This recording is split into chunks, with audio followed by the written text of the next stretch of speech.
만약 하나님이 오늘 여러분을 찾아오셔서 오늘이 네 인생의 마지막 날이다 라고 알려주신다면 여러분들 어떻게 하시겠습니까? 죽기 전에 맛있는 회나 먹자 그러면서 동해로 가시겠습니까? 아니면 야 오늘 마지막 날인데 좋은 경치 보면서 죽어야 되겠다고 우리 제주도로 이렇게 가는 비행기 티켓을 끊으시겠습니까? 아니겠죠? 네. 아마도 하나님께서 오늘 여러분을 찾아오셔서 오늘이 너의 인생의 마지막 날이라 라고 이야기를 하신다면 아마도 모르긴 몰라도 오늘 이 마지막 주일 예배를 여러분 그동안 드렸던 어떤 예배보다도 더 뜨겁게 예배를 아마 드리고 정말 간절한 마음으로 소중하게 예배를 드린 후에 곧장 여러분이 사랑하는 사람들에게 아마 찾아가지 않을까 하는 생각을 해보게 되었습니다. 오늘이 여러분의 인생의 마지막이라면 아마도 우리는 뭐 맛있는 걸 먹는 데 시간을 허비하는 것이 아니라 좋은 경치를 보는 것에 시간을 허비하는 것이 아니라 단 1분 1초라도 더 사랑하는 사람과 함께하기 위해서 그 사람을 찾아갈 것입니다. 아마도 가족이 될 수도 있고요, 연인이 될 수도 있고 친구가 될 수도 있겠죠. 그래서 그들을 찾아가서 온종일 나에게 허락된 이 마지막 날을 그 사람과 함께 시간을 보낼 것입니다. 그리고 정말 마지막 순간이 왔을 때 사랑하는 그들에게 아마도 이렇게 이야기를 하겠죠. 미안하고 또 고맙고 사랑한다. 아마도 우리 모두는 우리가 죽음 앞에 섰을 때 우리 인생에 비로소 가장 가치 있는 일이 사랑하는 사람들과 함께 사랑을 나누는 그것이 우리 인생에 허락되어진 가장 가치 있는 일이라는 것을 아마 우리는 깨닫게 되어질 것입니다. 근데 문제는 우리가 살아가면서 이걸 너무 많이 자주 잊어버린다는 사실이에요.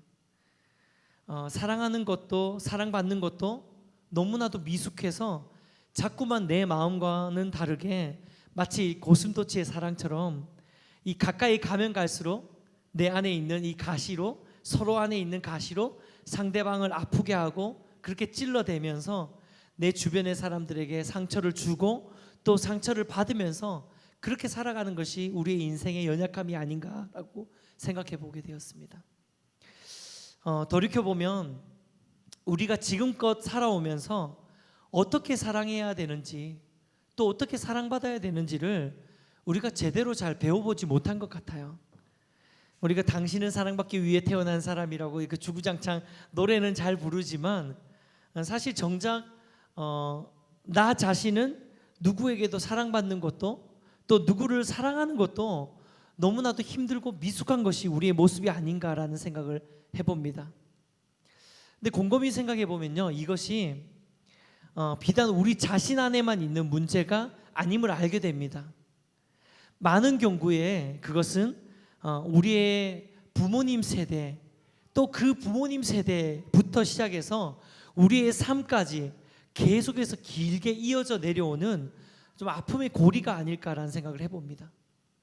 정말 이 사랑이 우리 인생의 가장 소중한 가치임을 우리는 알고 있는데도 불구하고 우리가 그 사랑을 잘 받고 잘 하지 못하는 이유가 어쩌면 우리의 문제뿐만 아니라 우리의 윗대, 우리의 부모님 또 우리의 그 부모님 윗대로부터 계속해서 미숙한 사랑, 온전하지 못한 사랑이 흘러오면서 우리 안에까지 그것이 영향을 미치고 있다는 것이죠. 그래서 이것이 고리처럼 아픔의 고리가 계속해서 길게 내려져 오는 겁니다. 우리 윗대도 정말 온전한 사랑을 받지 못했고 온전한 사랑을 주는 것을 배우지 못했고 또 그 윗대도 마찬가지로 온전한 사랑을 내려받지 못하고 그 사랑을 흘려보내지 못하고 이것들이 계속해서 반복되면서 저와 여러분까지도 흘러오면서 우리도 정말 인생의 가장 귀한 가치는 사랑이라는 것을 너무나도 잘 알고 있으면서도 실제로 더 사랑하지 못하고 또 더 온전히 사랑받지 못하는 것이 우리의 모습이 아닐까라는 생각을 해봅니다. 상담학에서도 비슷한 이야기를 하더라고요. 상담학에서 이런 이야기를 해요. 우리 각자의 사람 안에는 각자 안에 필요한 러브탱크가 있대요. 이 러브탱크라는 단어가 좀 이렇게 생소하지만 굉장히 재미있습니다. 각자 안에 채워져야 되는 러브탱크가 있다는 거죠. 그래서 이 러브탱크는 부모님이나 혹은 가정으로부터 이 러브 탱크를 채워지게 되고, 또 이제 자라면서 점점점 이제 관계하는 모든 사람들 안에서 사랑을 받고 사랑을 또 흘려보내고 사랑을 주고받는 이 과정 가운데서 내 안에 있는 이 러브 탱크가 채워져야 된다는 것이 그들의 이야기입니다. 특별히 이 유년기에서부터 성인이 되기까지 이 러브 탱크가 건강하게 채워져야지 한 사람이 건강한 자아를 가지게 되고 건강한 자존감을 가지게 된다는 거죠. 그래서 어릴 때부터 특히 뭐 부모님이나 가정 안에서 이런 러브 탱크가 잘 채워진 사람들은 건강한 자아상을 가지게 되고, 그런 사람들은 누군가를 사랑할 때도 건강하게 사랑하는 법을 알게 되고, 또 사랑받을 때도 건강하게 사랑받는 법을 알게 되는 거죠.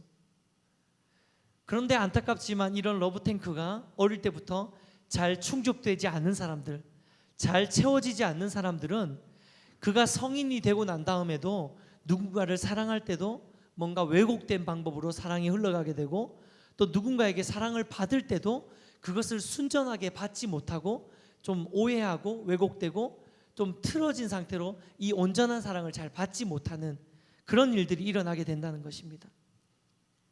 그래서 성인이 되어서도 여전히 뭐 애정 결핍이라든지 열등감이라든지 비교의식이라든지 왜곡된 사랑이라든지 이런 모든 것들이 우리가 온전한 사랑을 잘 받지 못했기 때문에 일어나는 어떤 역반응이라고, 원하지 않는 아픔이라는 것을 상담학에서는 이야기를 하고 있더라고요. 근데 어쩌면 이것은 먼 이야기가 아니라고 생각합니다. 오늘 이곳에 앉아 있는 저와 여러분의 삶을 이렇게 돌아볼 때에도 혹이나 우리 안에도 이러한 아픔이 있고 이러한 고민이 있을 수 있습니다. 그렇다면 우리가 왜 이렇게 온전히 사랑하고 또 온전히 사랑받지 못하는 것일까요? 결론부터 말씀을 드리자면 그것은 사랑의 영적 공식을 제대로 모르기 때문입니다. 저는 사랑의 영적인 공식이 있다고 생각합니다. 하나님께서 인간을 창조하시고 인간을 사랑받고 사랑하는 존재로 만들어 주셨음을 믿습니다.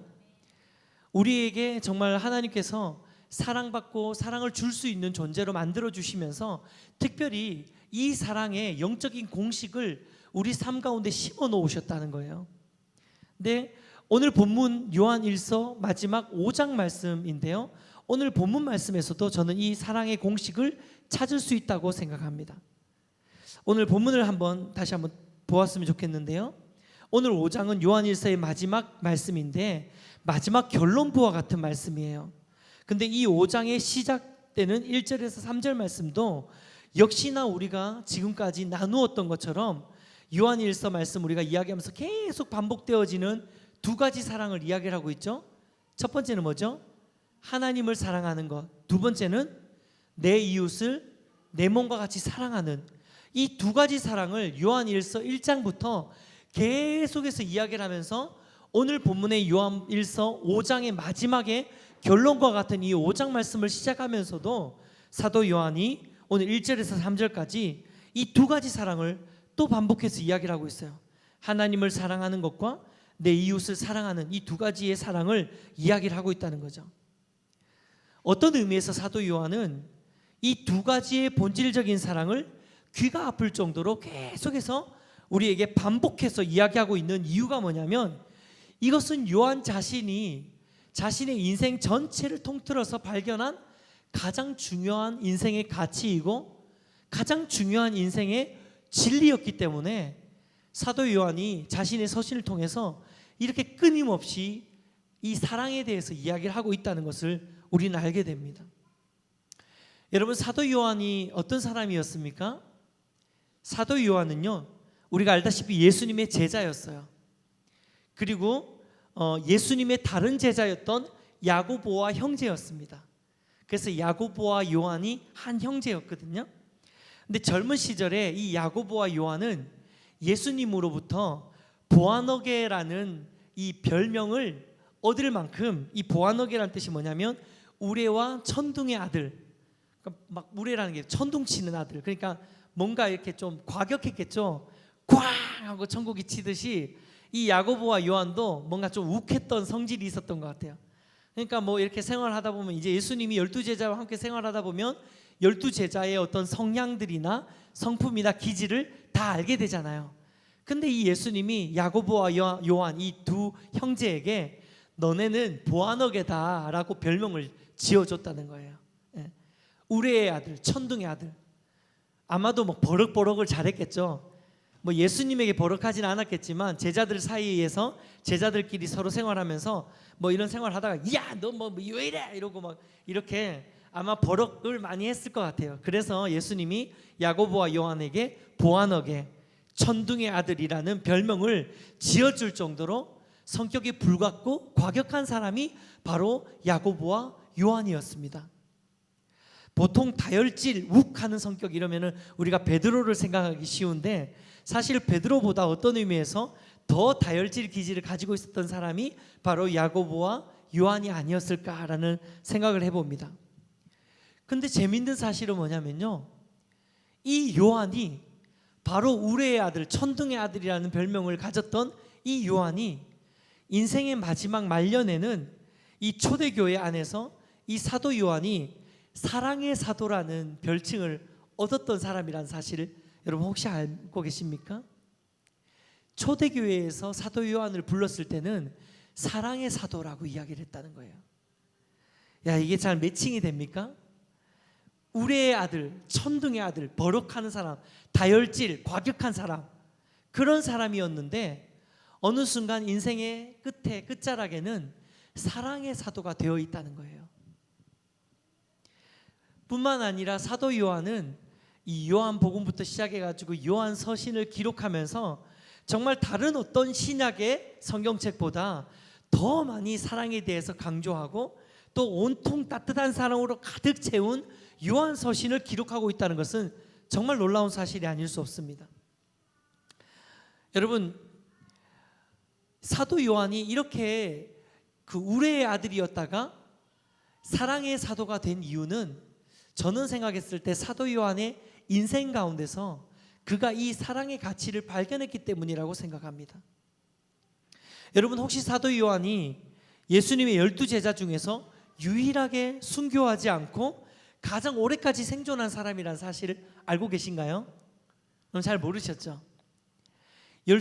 예수님의 12제자는 마지막에 가룟 유다는 자살을 했지만 가룟 유다 빼고 마지막에 가룟 유다 대신에 12사도에 합류한 마띠아까지 포함해서 12명 모두 사도 요한만 제외하고 11명의 사도가 다 순교를 했습니다.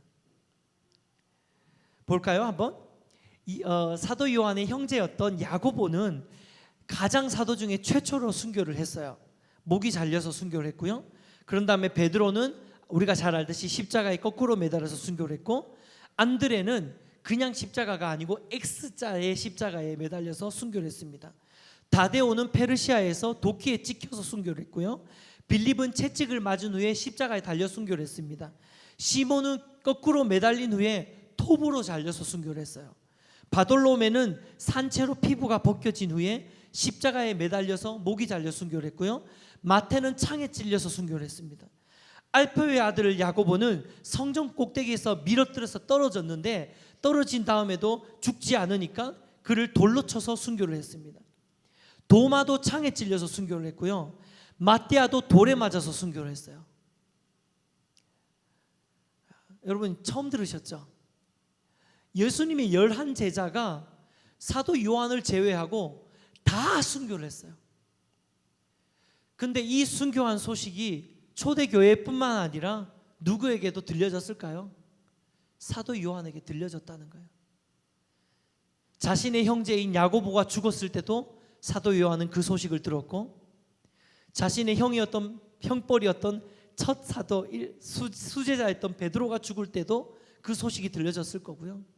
시몬, 다데오, 바돌로메, 마태, 야고보, 도마, 마띠아까지 한 명 한 명의 예수님의 제자들, 함께 동역했던 동역자들이 순교했다는 소식이 들려질 때마다 사도 요한은 어떤 생각을 했을까요? 아마 그 제자들이 순교했다는 소식을 들을 때마다 사도 요한은 나도 곧 죽을 수 있겠다라는 생각을 했을 것입니다.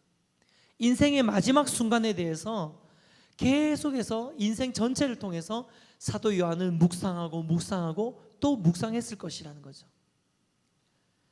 인생의 끝, 죽음, 순교에 대해서 사도 요한은 끊임없이 묵상하고 또 묵상했을 것이라는 것입니다.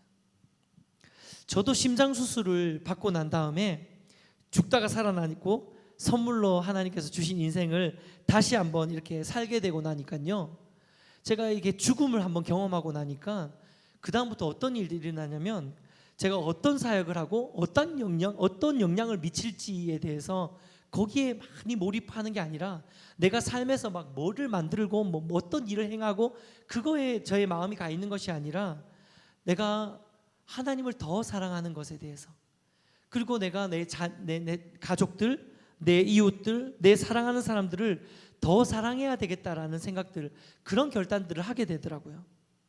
물론 요즘 개척하고 나서 좀 바빠져가지고 제가 또 구박을 듣고 있지만, 그래도 제가 이전에 살았던 삶과 그 죽음을 한번 경험해보고 난 다음의 삶은 완전히 다른 삶이에요.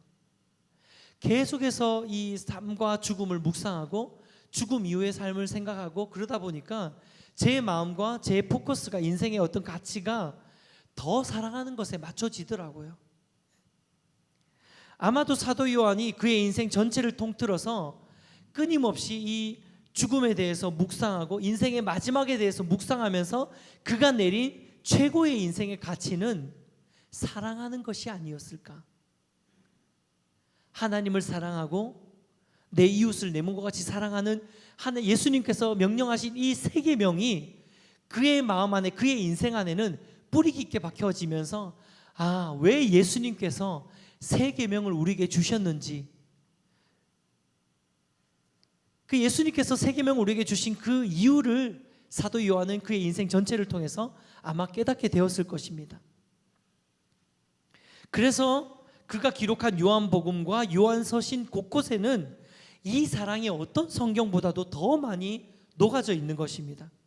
그런데 오늘 본문을 다시 돌아와서 보면요, 사도 요한이 이야기하는 하나님을 사랑하고 내 이웃을 내 몸과 같이 사랑하는 이 사랑에는 간단하지만 중요한 영적인 공식이 존재한다는 것입니다. 저는 이 사랑의 영적 공식이, 우리가 이 사랑의 영적 공식을 제대로 알 때에 비로소 온전한 사랑을 줄 수 있고 또 온전한 사랑을 받을 수 있는 사랑의 사람이 되는 줄 믿습니다. 네. 그래서 우리가 기억해야 될 이 사랑의 영적 공식을 한번 살펴보자면, 첫 번째로 이 사랑의 영적 공식은 따라하겠습니다. 나는 하나님의 친자녀이다. 다시 한번, 나는 하나님의 친자녀이다.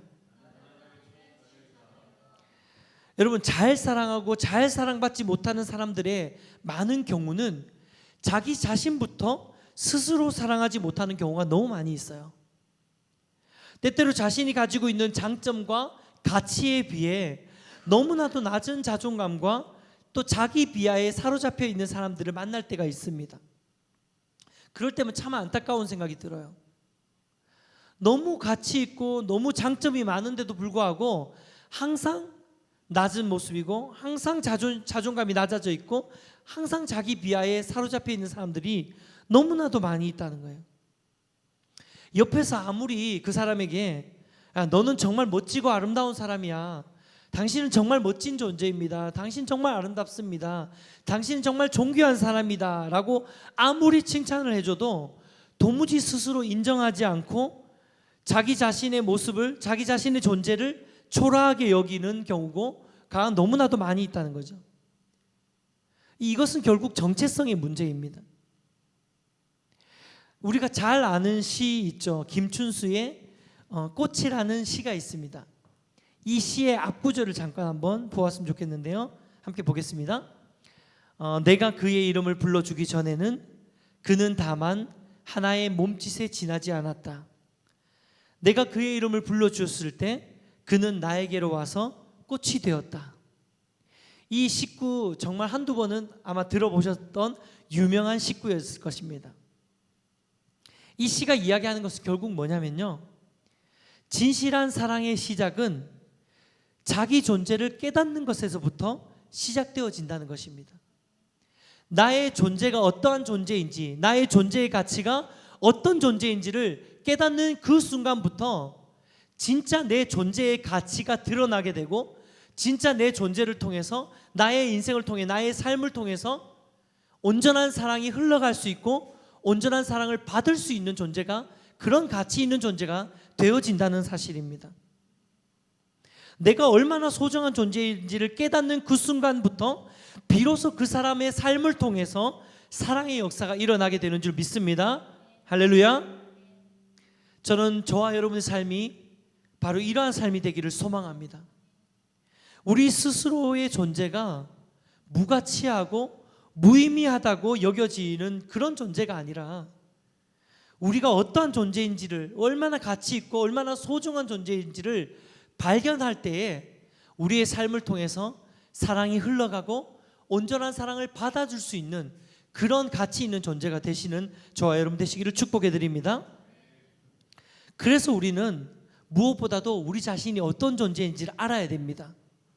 또 내가 얼마나 사랑받을 만한 존귀한 자인지를 스스로 깨달아야 되는 줄을 믿습니다. 사도 요한은 오늘 본문 말씀에서요, 바로 그런 측면에서 우리가 어떤 존재인지를 오늘 말씀을 통해서 정확하게 이야기를 해주고 계세요.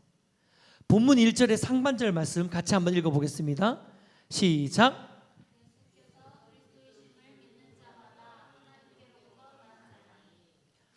예수님이 그리스도임을 믿는 자마다 뭐라고 합니까? 하나님께로부터 난 자라고 이야기합니다. 하나님께로부터 난 자가 무슨 뜻입니까? 하나님이 만드셨다는 것입니다. 하나님이 출산하셨다는 거예요. 하나님이 상고의 고통을 통해서 우리 부모가, 우리 어머니가 아이를 놓은 것처럼 하나님이 저와 여러분을 그렇게 산통을 겪고 내가 너를 낳았다라고 말씀하시는 것입니다. 우리는 하나님으로부터 태어난 존재라는 것입니다. 하나님으로부터 태어난 존귀한 자녀가 바로 저와 여러분이라는 사실입니다. 우리가 예수님을 믿는다는 것은 곧 우리가 하나님의 자녀라는 사실을 증명하고 있는 일이거든요. 사랑하는 여러분, 예수님을 믿으십니까? 그렇다면 당신은 하나님의 존귀한 아들이고 당신은 하나님의 존귀한 딸인 줄 믿으시길 축복합니다. 이것이 바로 우리의 정체성인 줄 믿으시길 바랍니다.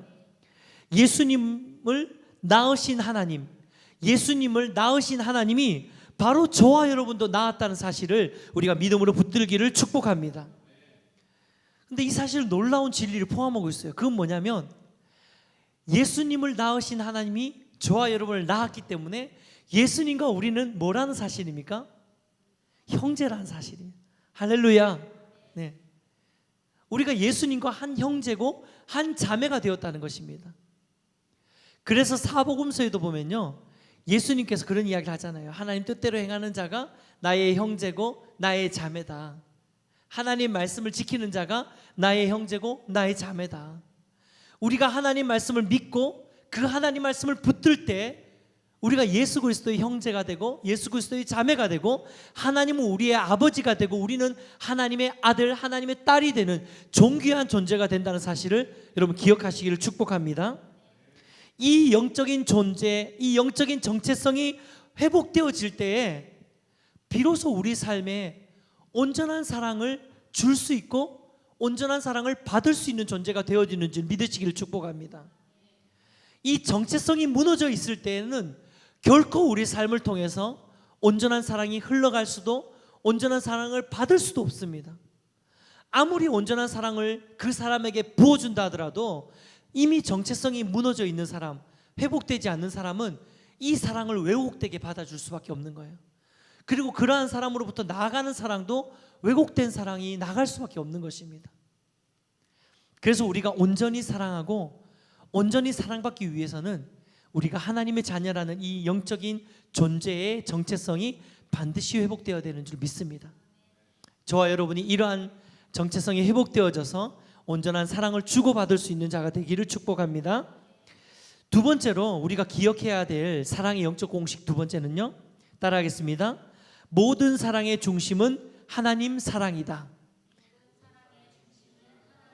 다시 한번, 모든 사랑의 중심은 하나님 사랑이다. 당연한 이야기 같지만 많은 사람들이 이 영적 공식을 잊고 살고 있어요. 많은 사람들이 이 영적인 공식을 알고 있지만 이 공식대로 살아가지 않고 있습니다. 예수님 구약의 수많은 율법 조항을 단 2계명으로 정리하셔가지고 이것을 3계명으로 우리에게 주셨습니다. 뭔지 알고 계시죠? 저도 계속 반복하고 있죠. 첫 번째 뭐라고요? 첫 계명, 하나님을 사랑하라. 두 번째 계명, 내 이웃을 내 몸과 같이 사랑하라. 이것이 하나님께서 약속이 있는 3계명으로 우리에게 주셨습니다. 그런데 이 3계명을 이야기하실 때 예수님께서 항상 순서를 지키고 계시다는 것을 우리는 기억할 필요가 있어요. 마가복음 12장에도 보면요, 서기관 중에 한 사람이 예수님께 예수님, 모든 계명 중에 첫 번째 되는 계명이 뭡니까? 라고 이야기를 하고 있습니다. 근데 질문에 예수님께서 하신 대답이 뭐냐면 마가복음 12장 29절 30절 말씀 같이 한번 읽어볼까요? 시작. 예수께서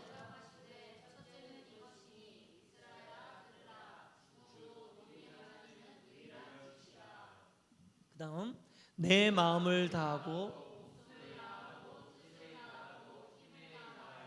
주 너의 하나님을 사랑하라 하신 것이요. 내 마음을 다하고 목숨을 다하고 뜻을 다하고 힘을 다하여 주 너희 하나님을 사랑하라. 첫째 되는 계명이 바로 하나님을 사랑하는 것이라고 이야기를 하고 있어요. 오늘 본문 말씀도 자세히 보면 똑같은 순서를 발견할 수 있습니다. 1절 말씀에 보면요, 나으시니는 하나님을 이야기하거든요. 나으시니를 사랑하는 자마다 그에게서 난 자를 사랑한다. 난 자는 뭐냐면 예수님도 될 수 있지만 우리 모든 교회, 모든 성도도 될 수 있어요. 그러니까 나으시니 하나님을 사랑하는 자마다, 하나님을 먼저 사랑하는 자마다 예수님을, 교회를, 내 이웃을 사랑하게 된다는 것이죠. 2절 말씀도 그렇습니다. 우리가 하나님을 사랑하고 그의 계명을 지킬 때에 하나님 사랑이 먼저 전제된 후에 그 다음에 또 다른 사랑으로 이어지는 것을 볼 수 있습니다. 저는 이것이 우리가 잊지 말고 기억해야 될 아주 중요한 두 번째 영적인 공식이라고 생각합니다. 많은 사람들이 자신의 모습대로, 자신의 방법대로 지금도 그렇게 사랑하고 있어요. 혹 우리도 그렇게 사랑하고 있을 수 있습니다. 하지만 우리가 인간의 사랑으로 그렇게 사랑하는 것에는 늘 한계가 있고 늘 아픔이 존재한다는 것을 우리는 기억해야 됩니다. 내 모습대로, 내 방법대로, 내 힘대로 사랑하는 그 사랑에는 언젠가는 한계가 존재하고 언젠가는 아픔이 존재하고 언젠가는 연약함이 존재한다는 것을 우리는 우리 삶을 통해서 이미 경험했을 거라고 믿습니다. 왜 그렇습니까? 내 힘으로 사랑하면 내 사랑밖에 나오지 않기 때문에, 내 안에 있는 사랑밖에 나오지 않기 때문이에요. 내 사랑으로 사랑할 수밖에 없기 때문입니다. 내 안에 있는 이 한계가 있는 사랑으로 밖에는 사랑할 수밖에 없기 때문입니다. 물론 사람들마다 이 사랑의 능력치가 다 다를 수 있어요. 어떤 사람은 좀 더 깊이 있게 사랑할 수 있는 사람이 있고 어떤 사람은 좀 사랑하는 방법을 잘 모르는 사람이 있을 수도 있습니다. 하지만 중요한 것은 그가 제 아무리 많은 사랑을 깊이 있게 할 수 있는 사람이라 할지라도 그 사람이 인간이기 때문에 인간의 사랑에는 분명한 한계가 존재한다는 것입니다. 그리고 인간의 사랑에는 그 이면에 항상 크든 작든 자신의 기대와 욕망이 존재한다는 것을 우리는 부인할 수 없습니다. 제가 우리 다준이를 정말 한없는 사랑으로 사랑한다 하더라도 제가 인간이기 때문에 제 사랑으로 다준이를 사랑하게 되면 언젠가 다준이를 향한 기대를 가지게 되는 거죠. 내가 얘를 향해서 이만큼 사랑했는데 얘가 나한테 효도했으면 좋겠다. 내가 이만큼 사랑했는데 얘가 나한테 나중에 이렇게 했으면 좋겠다 라는 어떤 기대와 욕망이 다 가지고 있는, 순수하지 않는 거죠. 그것이 인간의 사랑이에요. 따라서 이러한 사랑은 결국 온전한 사랑, 완전한 사랑이 될 수는 없는 것입니다. 온전한 사랑은 오직 하나님 한 분 안에만 존재하는 것임을 여러분 믿으시길 축복합니다. 그래서 우리가 우리 삶의 모든 사랑의 중심에는 생수의 근원, 사랑의 생수의 근원과 같은 바로 하나님의 사랑에 우리의 근원을 두어야 되는 줄 믿습니다. 그리고 끊임없이 흘러넘치는 하나님의 사랑을 내 안에 가득히 받은 다음에 이 사랑으로 우리가 다른 사람을 흘러넘치는 사랑으로 또 그 사람에게 흘려보내야 되는 것이, 이것이 영적인 공식임을 믿으시기를 축복합니다. 우리 청년들이 많이 있는데요, 남녀 간의 관계에도 마찬가지예요. 남녀 간의 사랑도 마찬가지예요. 우리가 형제와 자매가 두 사람 안에 서로 사랑으로 몰입해서 두 사람만 바라보면서 사랑하다 보면 이게 내 안에 있는 사랑들이 나오다 나중에는 한계점에 부딪히게 됩니다. 하지만 이 형제와 한 형제와 이 자매가 건강하게 사랑하려면 하나님의 사랑 가운데로 더 가까이 나가야 되는 줄 믿습니다. 우리가 서로가 하나님의 사랑을 더 바라보고 나아가게 된다면 이 하나님의 사랑이 흘러가게 되고, 그러면 더 건강한 이 교제가 일어나게 된다는 거예요. 그렇게 되면 헤어지지 않고 끝까지 갈 수 있지 않을까라는 생각을 해보게 됩니다. 네. 그래서 본문 3절 말씀을 한번 보면요, 본문 3절에도 하반절 보면 이 그의 계명들은 무거운 것이 아니로다라고 이야기하고 있는데, 이게 무슨 말씀이냐면요, 하나님을 사랑하고 내 이웃을 내 몸과 사랑하라는 이 계명이 굉장히 어려운 계명 같지만 사실 우리가 하나님께 더 가까이 나아가면 자연스럽게 할 수 있는 가능한 것이다 라는 뜻입니다. 그래서 이것이 막 힘들고 어려운 것이 아니라 우리가 하나님 사랑 가운데 나아가면 하나님을 사랑하고 내 이웃을 내 몸과 같이 사랑하는 이 일이 자연스럽게 가능한 일이 될 것이라고 말씀하고 있는 것입니다. 말씀을 맺겠습니다. 예전에 제가 센터를 함께 사역을 했잖아요. 그래서 정말 많은 청소년들과 함께 오랫동안 생활을 했었습니다. 이 가운데는 그 중에 또 몇몇 친구들을 거기서 만난 친구들도 많이 있고요. 근데 꼭 이 청소년들과 함께 지내다 보면 시기마다 어김없이 감기처럼 도는 전염병이 있어요. 그 병이 뭐냐면 질알병이거든요. 네.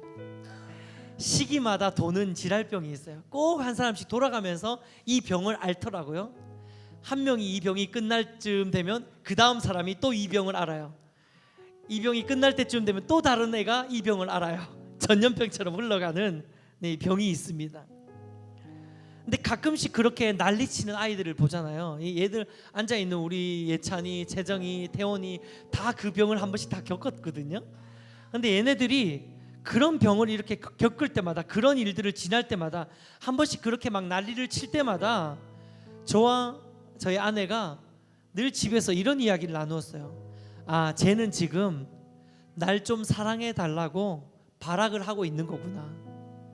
쟤는 지금 나를 좀 사랑해 주세요, 나에게 좀 관심을 가져주세요, 나에게 사랑을 좀 주세요 라고 아우성 치는 거구나.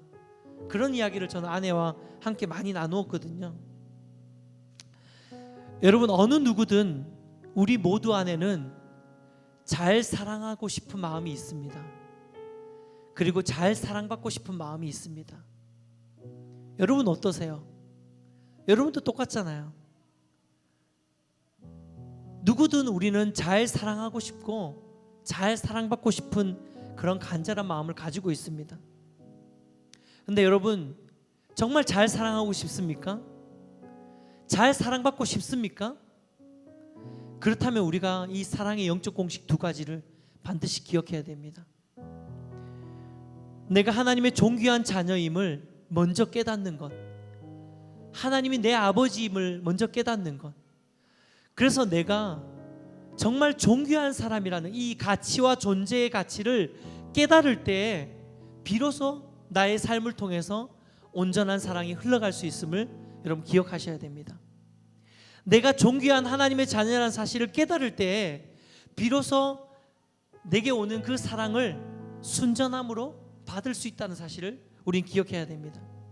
두 번째로는 날마다 하나님의 사랑 가운데 나아가서 그 흘러넘치는 풍성한 사랑으로 인해서 사랑받고 사랑할 수 있는 자가 되시기를 다시 한번 축복해 드립니다. 우리가 하나님의 사랑, 내 안에 있는 내 사랑이 아니라 하나님으로부터 흘러넘치는 그 사랑으로 서로를 사랑하고 서로를 사랑받을 때 이 사랑이 온전한 사랑으로 우리의 삶을 다 덮을 줄 믿습니다. 축복해 드리는 것은 이러한 사랑이 저와 여러분의 삶 가운데 풍성해져서 우리의 삶이 정말 사랑의 삶으로 충만해지는, 사랑의 사람으로 회복되어지는 그런 은혜의 역사가 저와 여러분의 삶 가운데 회복되어지시기를 주님의 이름으로 축복해 드립니다. 말씀을 준비하면서 이 찬양이 생각이 났어요. 시대가 나온 명곡, 네. 당신은 하나님의 사람. 네. 이 찬양 고백할 때에 첫 번째 부를 때는 이 당신은 이라고 할 때 여러분의 이름을 넣어서 불렀으면 좋겠어요. 네. 첫 번째로는 먼저가 내가 존귀한 존재라는 걸 깨닫는 게 중요하다 그랬잖아요. 그래서 여러분의 이름을 넣어서 성재는 하나님의 사람, 이런 식으로 함께 여러분 자신을 축복하면서 우리 벌스 부분만 좀 찬양할까요? 네.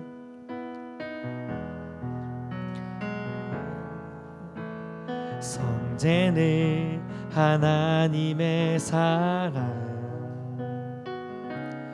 그 아들 주시기까지 사랑한 소중한 존, 여러분 이름을 넣어서